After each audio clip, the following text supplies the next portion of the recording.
Social media, it's the resource we hate to love and love to hate. But research shows we can't stop scrolling. In a special report, Fox 24's Clarissa Bustamante breaks down the so-called addiction and how we can stop it from affecting our mental health.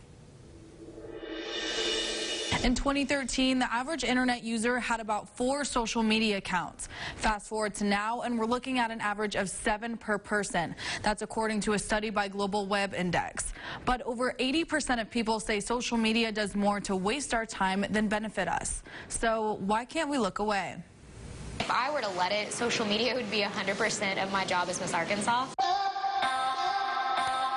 The newly crowned Miss Arkansas 2019 pins her crown on top of her head as she steps into her unique role as a public figure. Before Miss Arkansas, maybe like once a day. After Miss Arkansas, social media is a part of the job. Making appearances, hosting events, and of course, sharing her life with anyone who wants to see it. Obviously, I'm not going to post 8 times a day, but sometimes I have 8 different posts I need to make. While she tries to limit her time on mobile apps, it's not something the pageant winner can simply walk away from. I don't want to live my life on a screen. I don't want to live my life on a cell phone. I want to be able to be Miss Arkansas that's really tangible and in person, but a lot of what I do does have to go through social media. For people like Dahlem, posting is necessary, but a 2019 poll found that most people think social media does more to waste our time. Ironically, research also shows that the average person has over 7 social media accounts. Pictures are probably the most prioritized form of social media. Instagram, which focuses on photos, has hit 1 billion active monthly users as of June 2018.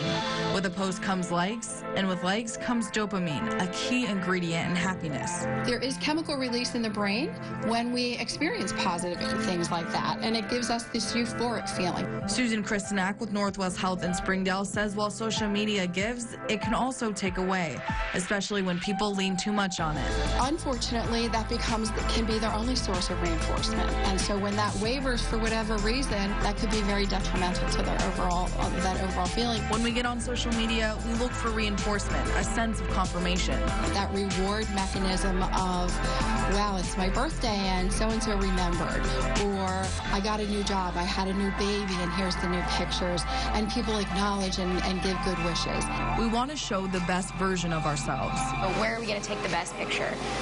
Where's the best lighting? Things like that. And when it doesn't measure up, that's where the sadness comes in again. Social media makes it easy to compare yourself to others, but that's exactly the kind of thing Dahlem wants to avoid. You don't have to go everywhere with curly hair and makeup and an evening gown and the crown on to be Miss Arkansas, because that's not what people want to look up to. Because if people think that being Miss Arkansas is unattainable, then little girls would have nothing to strive for. Because if they think they can't do it, then why would they want to be Miss Arkansas? It's not just posting. Kristanak says we're getting to a point where we're texting more instead of socializing in person.